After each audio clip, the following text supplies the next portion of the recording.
അതിഥി അവൾ വീട്ടിലേക്കു കയറി നിന്ന നിമിഷം ഈ വീട് ഇനി അവളുടേതല്ലെന്ന് വാക്കുകളില്ലാതെ തന്നെ പറഞ്ഞു. ചേട്ടൻ മുന്നിലുണ്ടായിരുന്നു.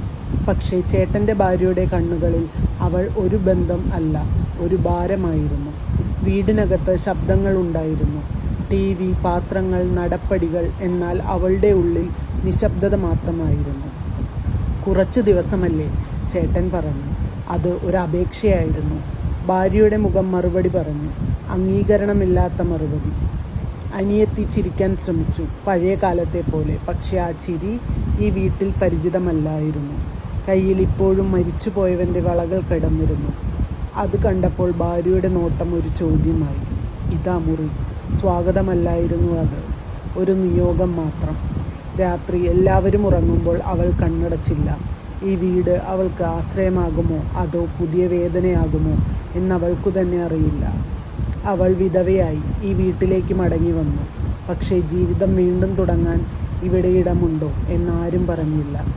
ചില വീടുകൾ വാതിൽ തുറക്കുമ്പോൾ ഹൃദയമടയ്ക്കും. തുടരും.